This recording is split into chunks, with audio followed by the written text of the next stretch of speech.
진정한 성전은 무엇인가? 두 번째 강의 시간이 되겠습니다.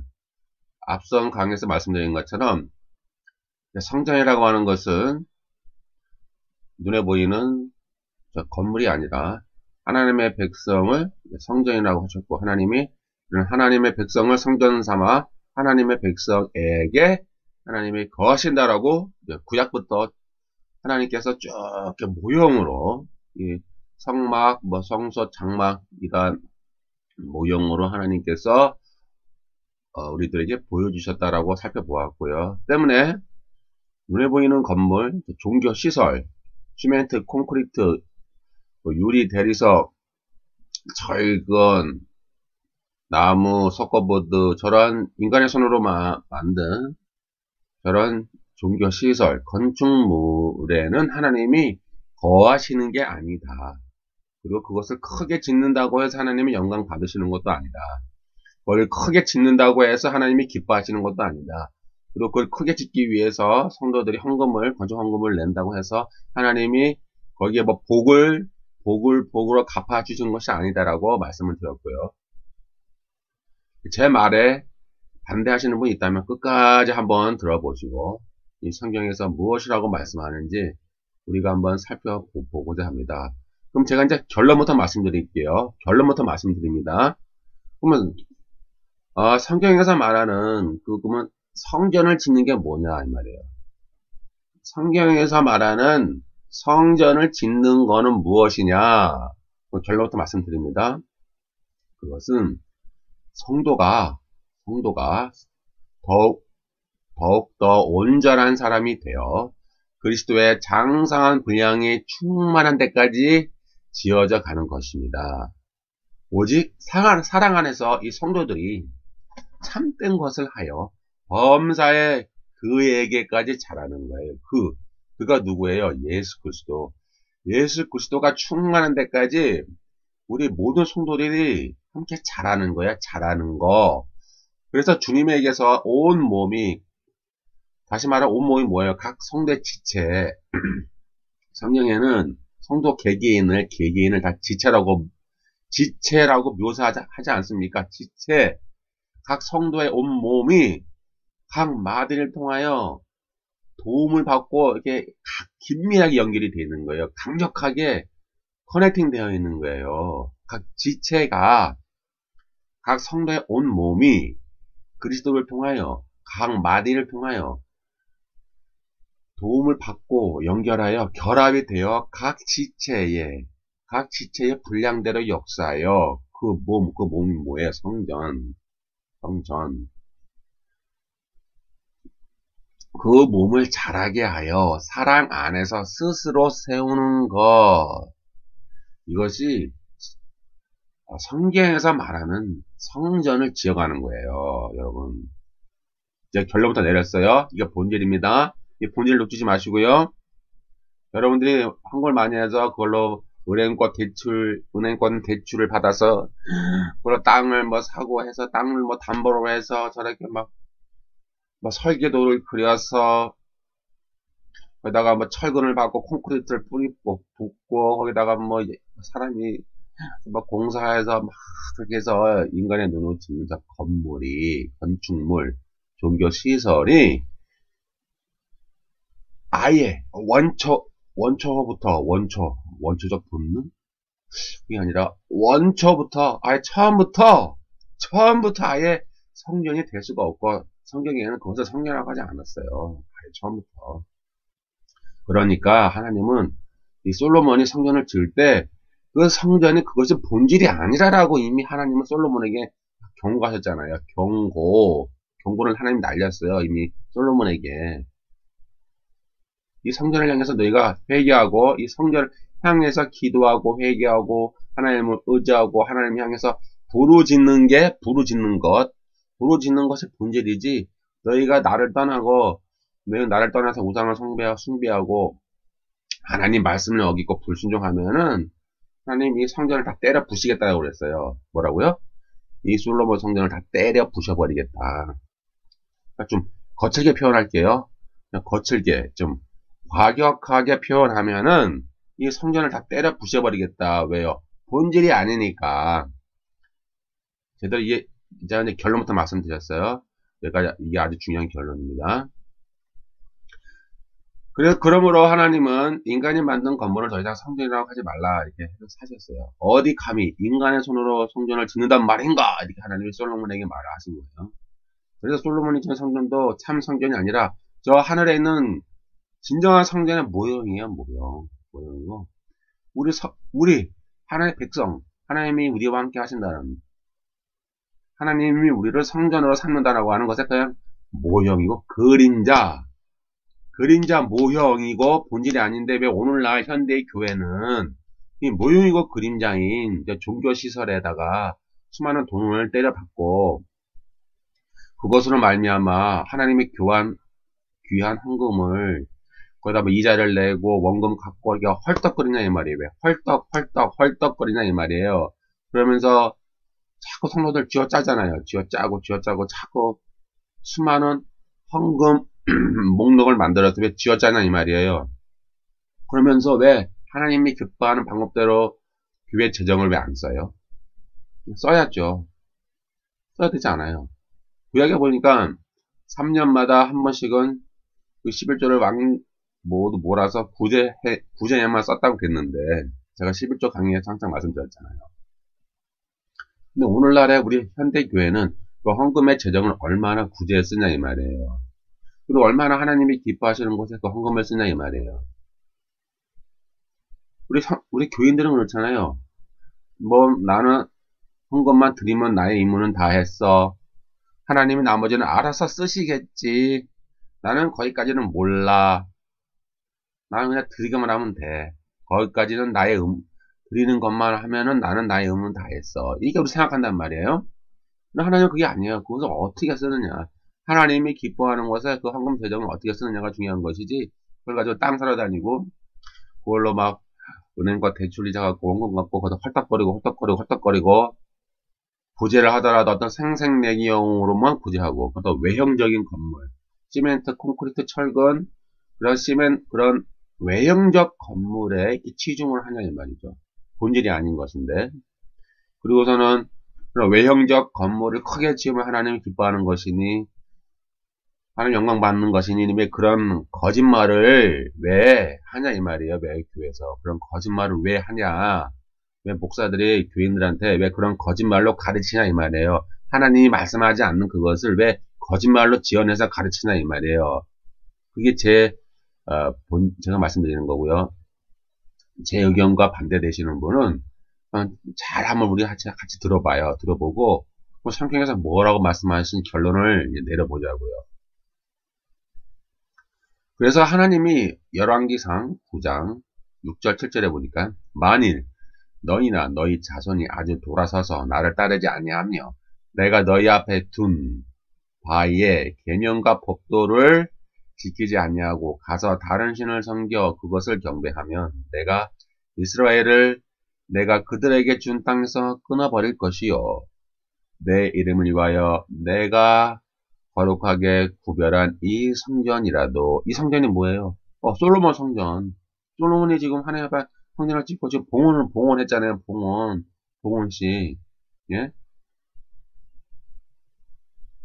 이 성전이라도 내 앞에서 던져버리리니 이스라엘은 모든 민족 가운데서 속담거리와 이야기거리가 될 것이며 하나님이 이렇게 경고를 날리는 거예요. 솔로몬에게. 본질은 뭐라고요? 하나님을 따르고 하나님을 믿고 하나님의 계명을 지키고 하나님을 섬기는 거야. 마음을 다해서 진실한 믿음으로. 하나님은 솔로몬에게 하나님을 향한 진실한 믿음과 언약의 준수가 신앙의 본질이지 건물이 신앙의 본질이 아님을 경고하셨어요. 그래서 구약에서도 사실은 인간이 지은 건물이 본질이 아님을 이미 다 이해하고 있었어요. 이해하고 있다고요. 근데 왜 오늘날 현대교회의 목사들은 왜 그것을 이해 못하시죠? 그냥 크게 짓고 건물을 그럼 막 그걸 자랑하잖아요. 그러면 다른 목사님들은 또 부러워하잖아요. 나는 완전 저렇게 큰 건물을 지어볼까. 부러움의 대상이 되고, 비본질인데, 본질이 아닌 것을 향해서 부러워하고, 그것을 위해서 막 하나님의 은혜인 것 마냥 막 거짓말하는 거죠. 교인들은 잘 모르니까 그걸 속아 넘어가는 거예요. 본질이 아는 것을 자꾸 이렇게 중요하게 목사들이 가르치니, 인간이 지은 건물 안에 하나님을 가둘 수가 없다는 거예요. 구약에서도. 이사야는 인간이 지은 건물이 하나님의 만족은 채울 수 없음을 이미 말씀하셨어요. 이사야 66장 1절. 여호와께서 이같이 말씀하시되, 하늘은 나의 보좌요 땅은 나의 발판이니 너희가 나를 위하여 무슨 집을 지으랴, 내가 안식할 처소가 어디랴. 이렇게 하나님이 말씀하시는 거예요. 그럼 하나님이 안식할 처소가 어디예요? 우리 성전, 하나님의 백성들. 하나님의 성전, 하나님의 백성이 성전이라는 거예요. 네, 그것을 말씀드릴게요. 이어서요, 쭉. 이제 이렇게 해서 주님이 오셨어요. 그렇죠? 주님이 오셨어요. 오셔서, 왜 오셨어요? 성전을 짓기 위해서. 어떤 성전? 네, 눈에 보이는 시멘트, 콘크리트, 철골, 대리석, 그런 건물이 아니라, 하나님의 백성인 신자, 하나님의 자녀를 짓기 위하여, 만들기 위하여 예수님이 이제 이 땅에 오신 거예요. 아주 중요한 거죠. 그렇죠? 예수님이 이 땅에 오신 이유가 뭐예요? 진정한 성전을 짓기 위하여, 진정한 성전을 만들기 위하여 예수님이 이 땅에 오신 거예요. 예수님은요, 예루살렘에 입성하셔서 성전을 정결하게 하신 사건들이 기록되어 있죠. 여러 번. 성전 정결 사건 또는 성전 정화 사건 그렇게 표현하기도 하는데, 그래서 예수님이 성전에 들어가셔가지고 성전 안에 매매하는 자들을 다 내쫓으시고 돈 바꾸는 자들의 상과 일개 파는 자들의 의자를 다 둘러엎으셨어요. 그리고 막 채찍을 만들었죠. 예수님이 채찍을 만들어가지고 막 후려치는 거예요. 예루살렘 성전에 들어가셔가지고 엎으시는 거예요. 다 박살을 내는 거죠. 박살을 내는 거 다 엎으시는 거예요. 예수님이. 거의 의미가 있어요. 그럼 왜 그렇게 예수님 하셨나 이 말이에요. 그 이유는 짐승의 재물을 파는 자들과 이 환전상이 서로 이 제사장과 유착관계에 있어서 이 커미션을 받고 있는 거예요. 그리고 그 자리를 임대해주고 그거 말미암아 그 제사장은 막대한 부를 축적할 수가 있었어요. 그리고 이 돈은 다시 정치권으로 흘러 들어가는 그런 부패한 구조를 가지고 있었죠. 그래서 주님은 그 성전, 그 당시 성전이 뭐예요? 헤롯 성전이죠. 아주 유명한, 아주 엄청나게 크고, 아주 웅장하고, 아주 거대하게 돈을 엄청나게 많이 들여서 지은 그 성전을 향해서 예수님 말씀하시기를, 이 성전은 만민이 기도하는 집인데, 만민이 기도하는 집인데 너희들은 강도의 서골로 만들었다. 본연의 기능을 너희들은 상실하게 하고 상실시켜서 강도의 서골로 만들었다는 거예요. 오늘날 우리랑 비슷하지 않아요? 오늘날 정치인들, 경제인들하고 서로 부패 커넥션 해가지고 검은 거래 그런 거 하잖아요. 네? 그럼 서로 돈 주고 돈 받고 서로 이렇게 해쳐먹고 또 부패한 커넥션에 다 이렇게 연결이 되고 그런 거 비슷한 거, 이 당시도 그런 거예요. 예수님 당시에도. 그러니 예수님이 성전에 들어가셔가지고 그 성전을 막 엎으시는 거예요. 완전히 뒤집어 엎는 거예요. 예수님이. 이런 구절들이 마가복음 11장 15절부터 17절에 보니까 다 기록되어 있어요. 이러한 이제 주님의 성전 정결, 성전 정화, 이런 사건은 앞으로 이 헤롯 성전이 지금 엄청난 예루살렘 성전이 솔로몬 성전처럼 파괴될 거라는 걸 암시하는 거예요. 어느 정도. 이게 중요한 핵심이에요. 여러분 이거 파악하셔야 돼요. 예수님이 이 6월절 날 여기 귀한 이제 이스라엘의 절기 때마다 예루살렘에 올라가셔가지고 자꾸 이 성전을 막 뒤집어 엎는 거예요. 그러니까 마태, 마가, 누가, 요한복음 이렇게 토탈 이렇게 종합해 보면은 예수님이 공생의 기간 동안 한 3번 정도 반복이 되었대요. 그러니까 3번 정도, 그러니까 1년에 한 번 정도 할까요? 1년에 한 번 정도? 토탈 3번 정도 예수님이 예루살렘 성에 들어가가지고 다 엎으시는 거라니까. 채찍을 만들어가지고 막 때리고, 막 돈 받고 오는 사람, 뭐, 짐승을, 뭐 파는 사람 하여튼 다 엎어버리는 거야, 엎어버리고. 뒤집어 놓는 거예요. 그럼 뭐예요? 앞으로 이 성전은 파괴될 것이다, 라는 거. 암시를 하는 거예요. 예수님이 이미. 그리고 이 건물은, 이 화려하고 이 엄청난 이 건물은 이제 본질이 아니다. 이제 이것은 하나님의 주권에 의해서 이것은 완전히 파괴될 것이고, 그리고 다시는 지어지지 않을 것이다.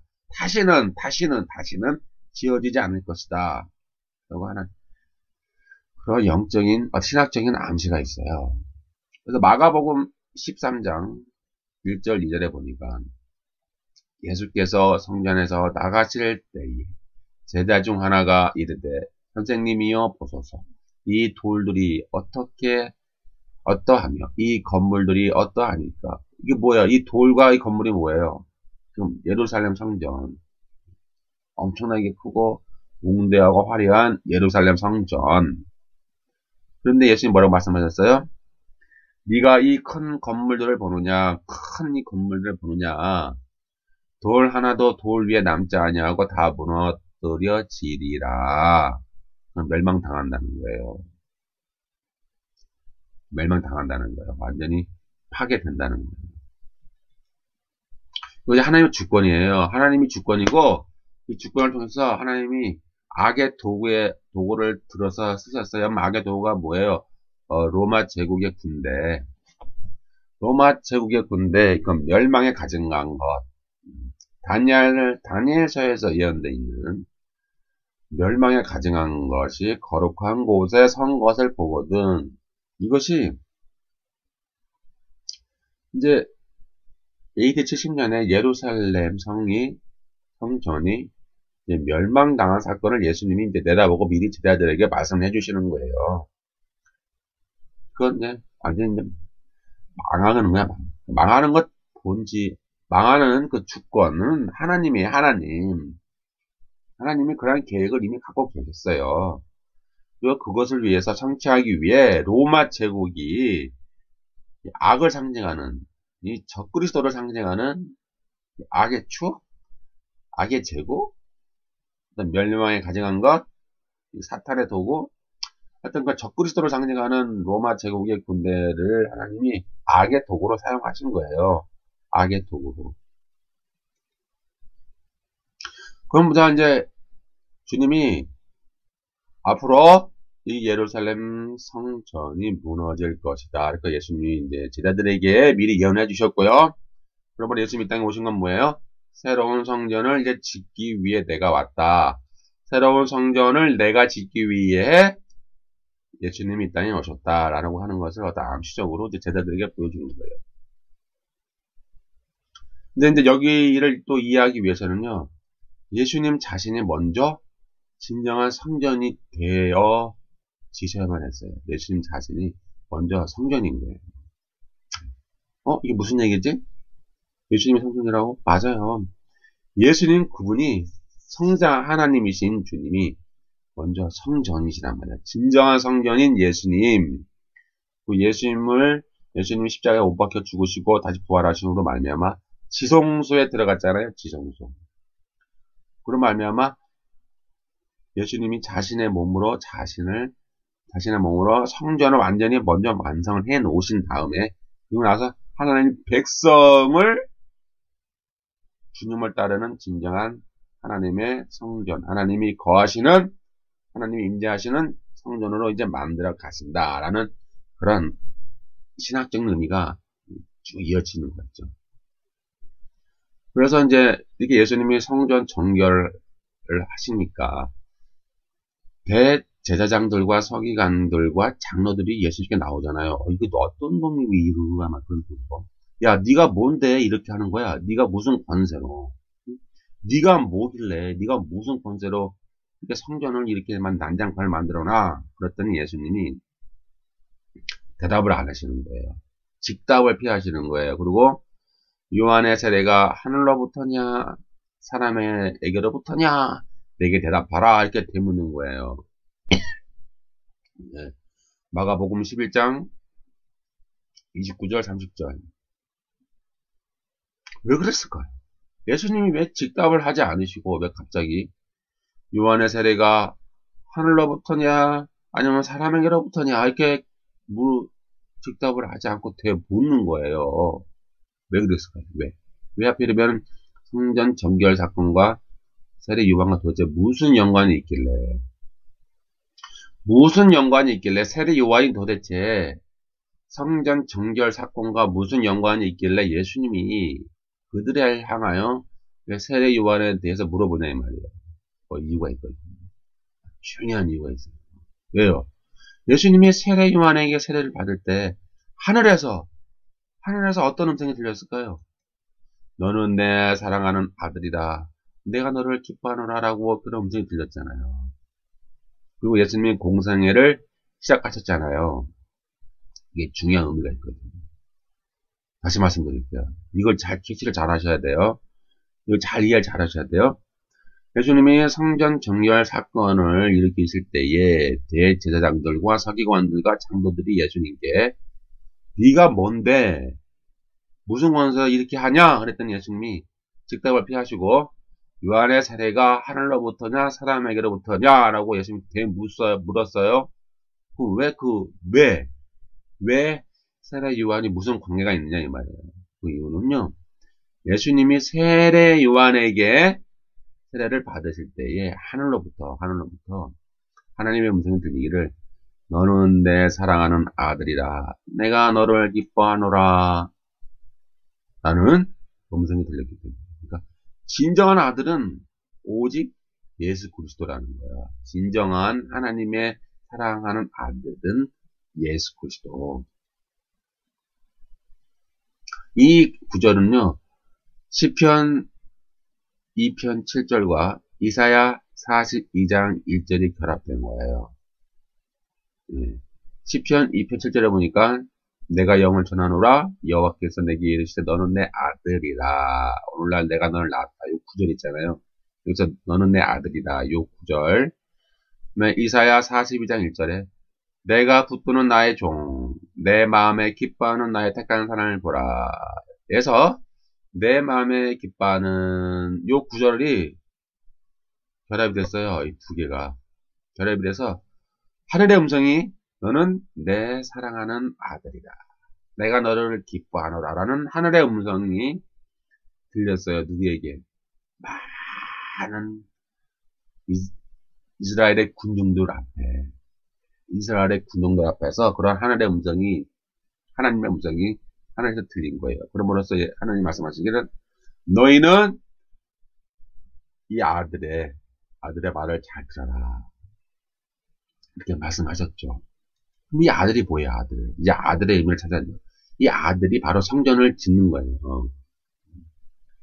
이 아들이 왜 중요하냐면은, 이 아들이 성전을 짓기 때문에 그래요. 진정한 성전을. 그래서 세례 요한과 아들과 진정한 성전, 이게 이제 이렇게 연결이 되는 거예요. 네. 이 부분을 이해를 잘 하셔야 돼요. 그러면 이 아들이 또 어디에 등장하느냐? 그건 사무엘하 7장 13절에 등장해요. 거기 진정한 아들이 나오거든요.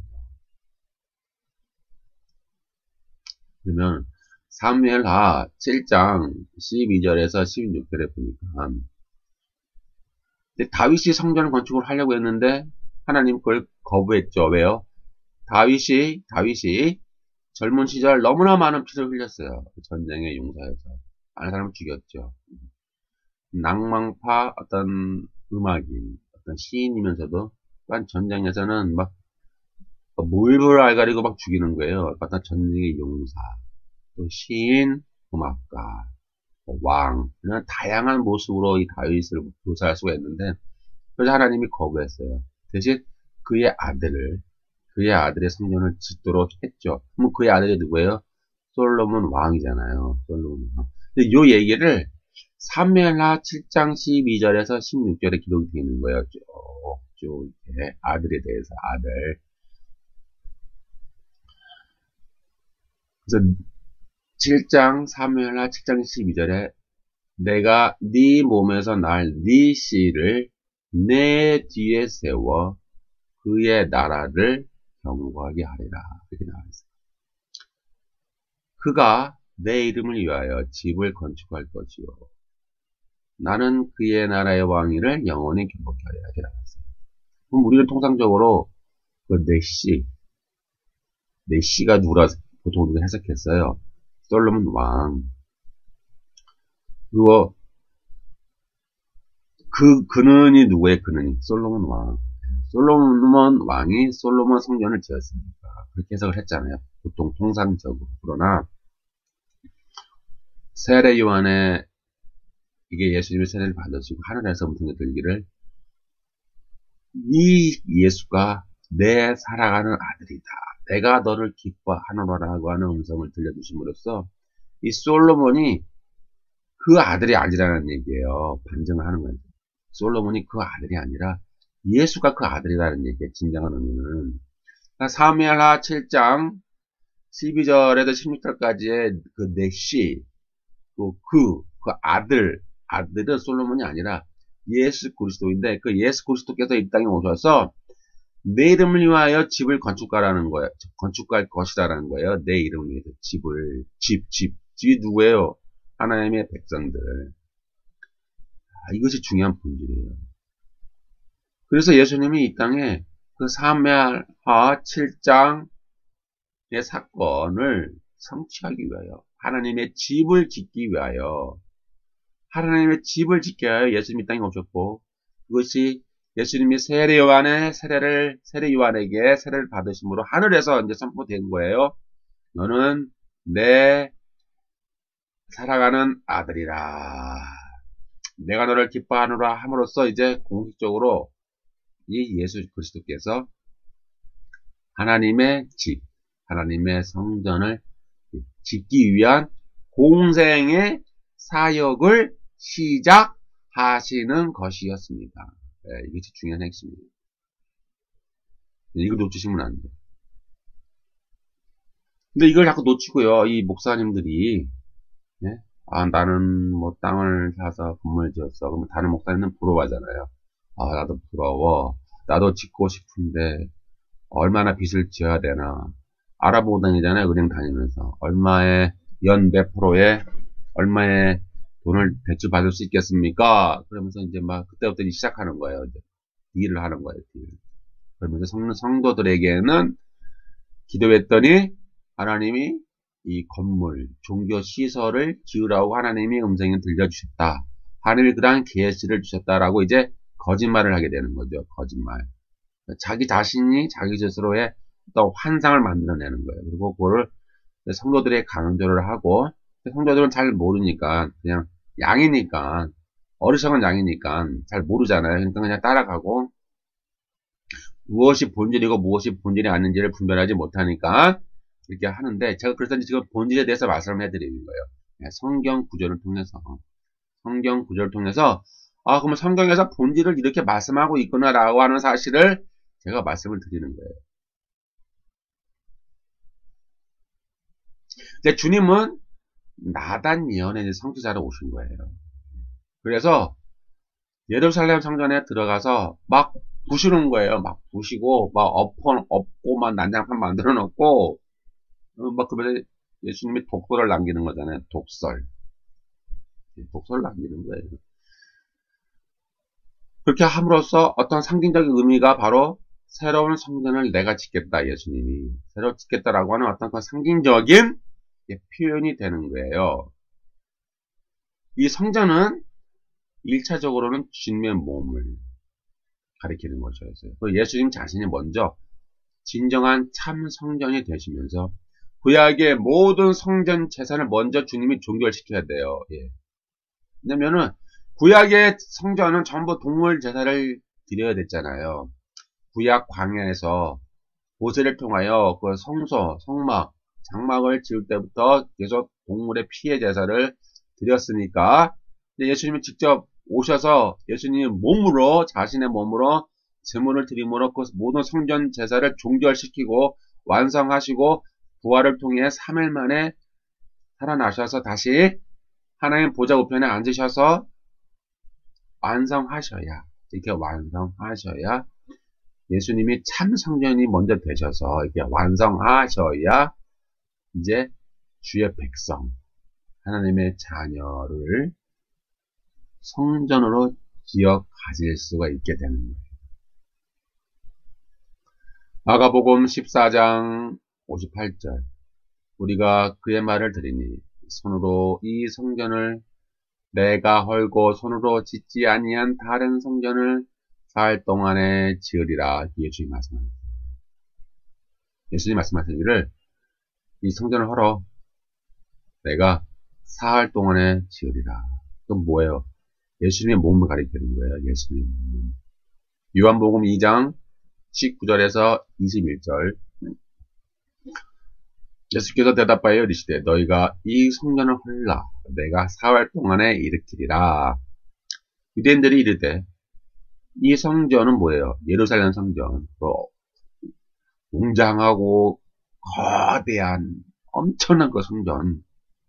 이 성전은 46년 동안 지었거늘 네가 본데 3일 동안 일으키겠느냐 하더라. 그러나 예수는 성전된 자기 육체를 가리켜 말씀하시고 나오죠. 성전된 자기 육체. 예수님은 성전된 자기 육체를 이제 완성하셔야 됐어요. 제물로 드림으로써. 그래서 구약의 모든 성전 제사를 종결해야 되잖아요. 끊어야 돼요. 이제 완성해야 돼요. 완성하고 성취를 해야 이제 하나님은 주의 백성인 성전, 하나님의 집을 지으셔 가셔야 되는 거예요. 이제 이어지는 거, 이 사건들이. 그리고 주님은 죽으신 지 3일 만에 부활하시어 참 성전이 되셨어요. 진정한 성전. 그리고 2차적으로는 또 자기를 믿고 따르는 성도를 하나님의 거룩한 성전, 하나님의 거룩한 집, 하나님이 거하시는 처소로 이제 만들고 계시는 거예요.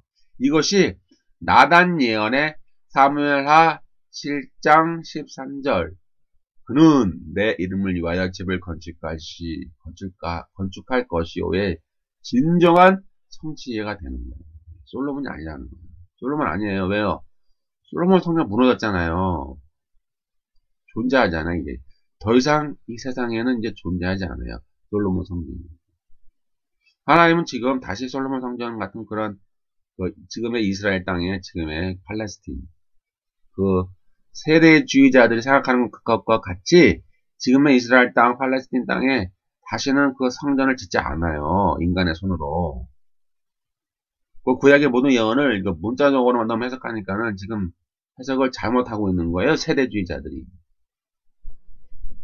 주님은 자신의 몸을 성전 삼기 위한 사명으로 오셨고요. 주님은 구약에서 인간이 성전에서 매일매일 제사를 드리고 동물의 제사로 피를 흘림으로써 제사를 드렸는데 이제 그렇게 그러한 제사로는 인간의 죄를 완전하게 사하지 못하기 때문에 주님은 참 성전으로서 완벽한 제사, 영원한 제사, 단 한 번에 영원한 제사를 드리기 위해 주님이 오셨어. 그리고 휘장을 찍고 하나님의 지성소로 직행하는 고속도로를 만들어 놓은 거예요. 휘장을 찍고 하나님의 지성소로 향하는 고속도로, 직행할 수 있는 고속도로, 그 길을 만들었기 때문에 이제 주님이 참 성전이 되신 거예요. 즉 주님은 완전한 제사를 성취한 참 성전이 되어 영원한 속죄를 예수님이 이루셨고 그 주님을 믿는 우리들 신자들 예수님의 그 피 뿌림을 받은 우리 성도들이 이제 또 하나님이 거하시는 진정한 성전, 처소, 하나님의 집이 되는 거예요.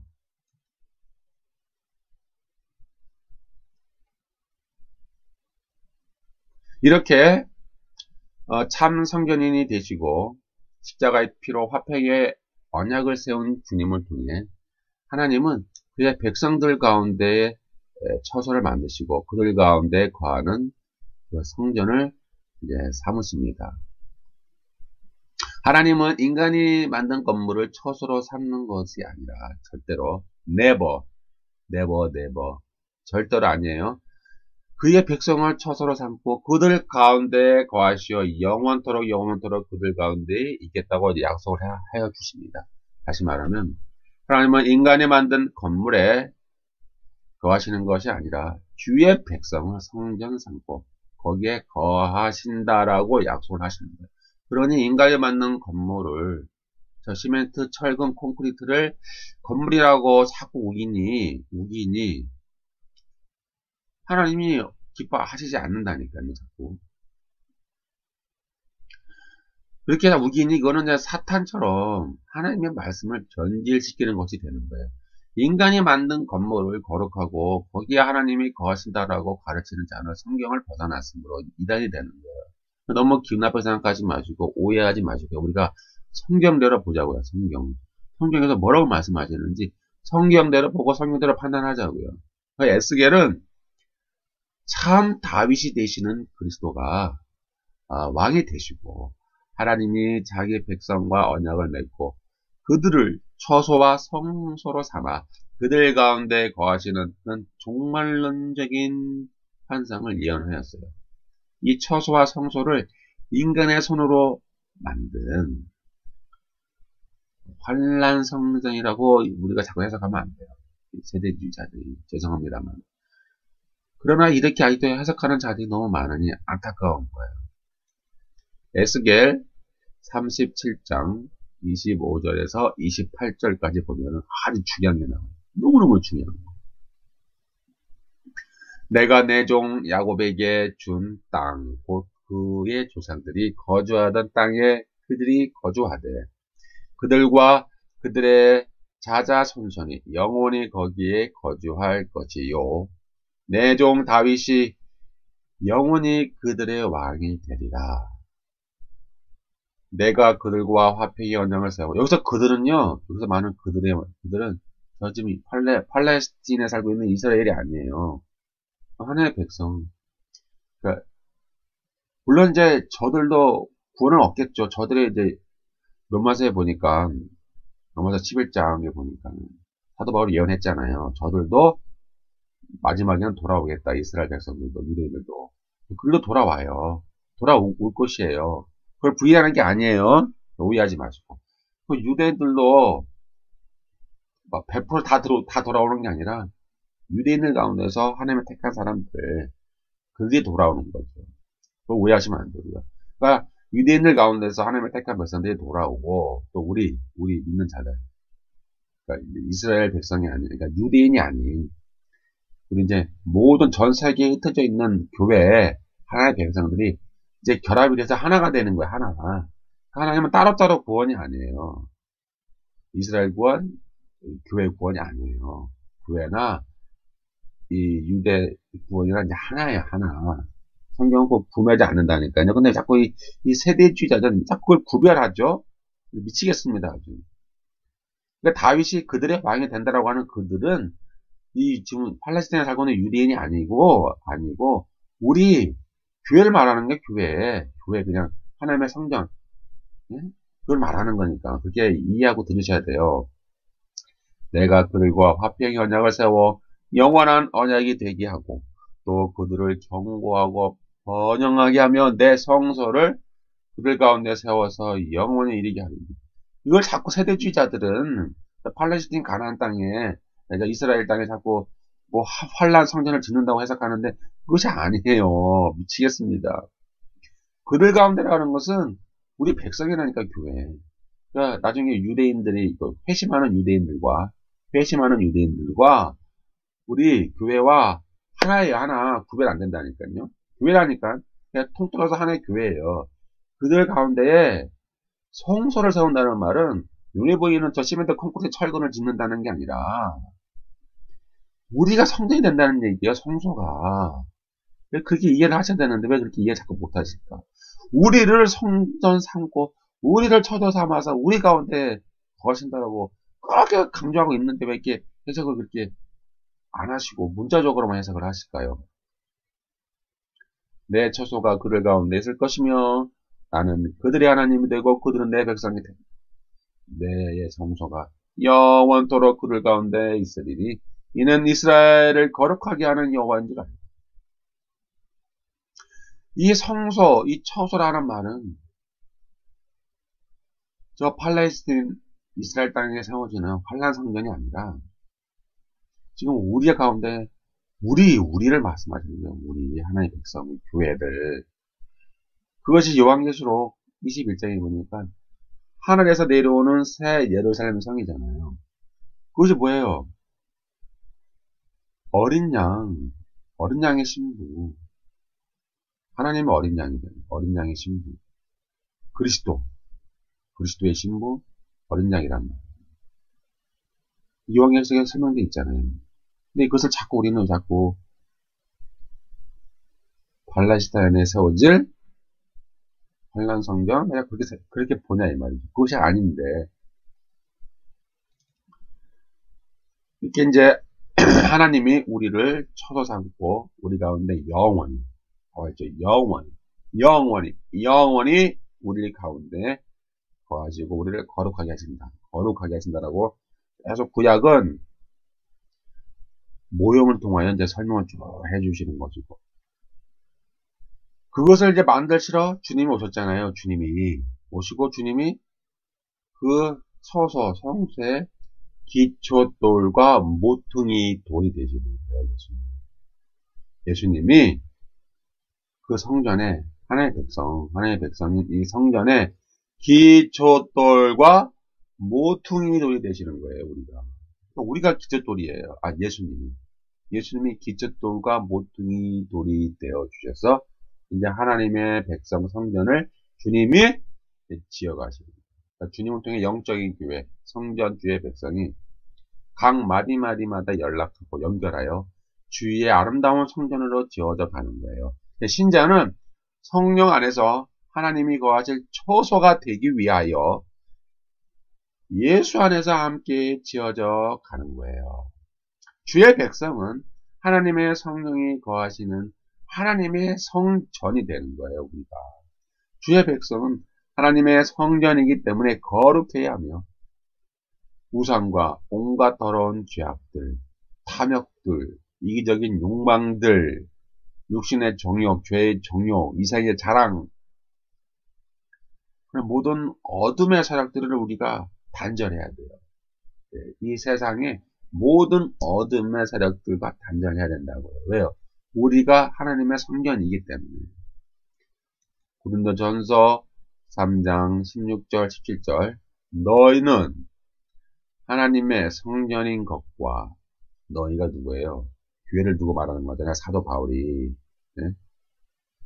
너희가 누구예요? 그 교회, 하나님을 믿는 백성. 너희가 하나님의 성전인 것과 하나님의 성령이 너희 안에 계시는 것을 알지 못합니다. 누구든지 하나님의 성전을 더럽히면 하나님이 그 사람을 멸하시리라. 하나님의 성전은 거룩하니 너희도 그러합니다.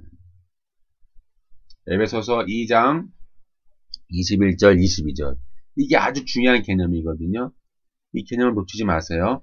이 고린도전서 3장 16절 17절하고 에베소서 2장 21절 22절을 항상 기억하셔야 돼요. 거기 보면은 그 안에 누구예요? 그리스도.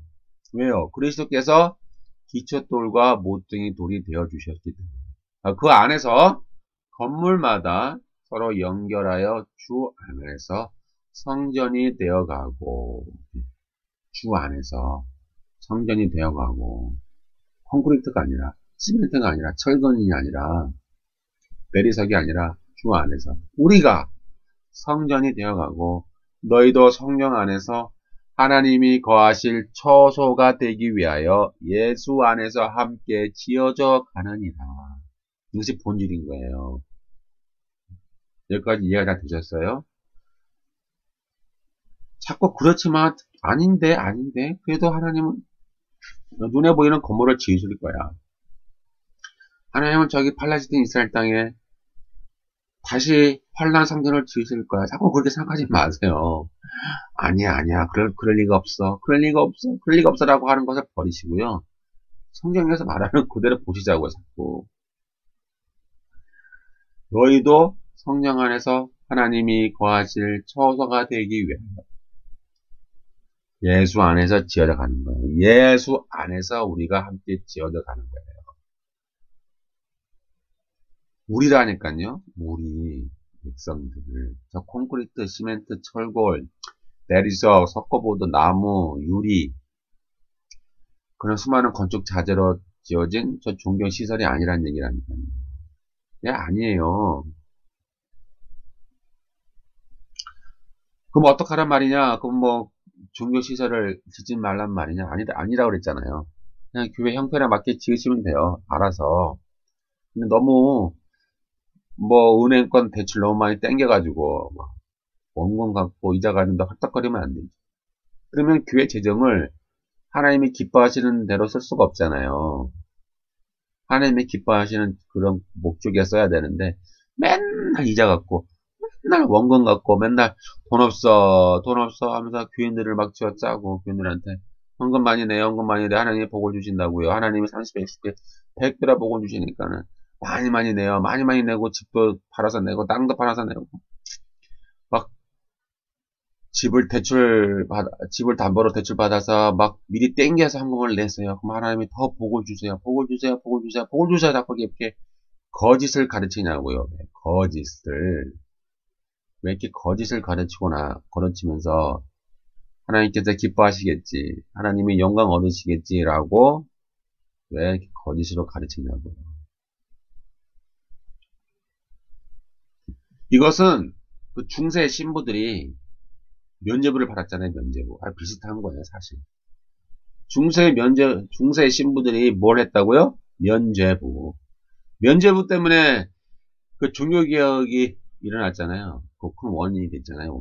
종교개혁 원인이 면죄부. 오늘날 똑같다니까요. 이 목사들이 자꾸 이 축복권과 저주권을 남용을 해가지고 이 중세 신부들과 비슷해요. 중세 신부들이 구원을 팔았잖아요. 면죄부 통해서. 오늘날은 뭘 팔아요? 축복권을 팔아요. 저주권. 구원을 팔지는 않지만 중세의 신부들은 구원을 팔았어요. 면죄부를 통해서. 오늘날의 신부들은 축복권을 팔아요. 저주권. 그러니까 비슷한 거예요. 뭐 구원을 파나 뭐 축복권을 파나 뭐 비슷한 거예요. 개념은. 결론 내립니다. 결론. 성경에서 말하는 진정한 성전은 하나님의 백성이고요. 성전을 짓는 것은 성도가 더욱 온전한 사람이 되어 그리스도의 장성한 분량에 충만한 데까지 지어져 가는 것이에요. 오직 사랑 안에서 참된 것을 하여 범사에 그에게까지, 그는 누구예요? 그리스도에게까지 자라는 거예요. 주님에게서 온몸, 성도 각 지체가 각 마디마디를 통해서 도움을 받고 연결하여 결합되어 각 지체의 분량대로 역사해요. 그 몸을 자라게 하며 사랑 안에서 스스로 세우는 거예요. 약한 지체가 있으면 약한 지체를 붙잡아 주는 거예요. 서로서로 은사를 공유하고 은혜를 공유하는 거예요. 서로서로 세워주고 서로서로가 붙잡아 주는 거예요. 그렇게 함으로써 하나님의 기뻐 받으시는 진정한 성전을 지어가는 거예요. 이것이 진정한 성전이고요. 또 다음 강의에 이어서 또 이어나가도록 하겠습니다.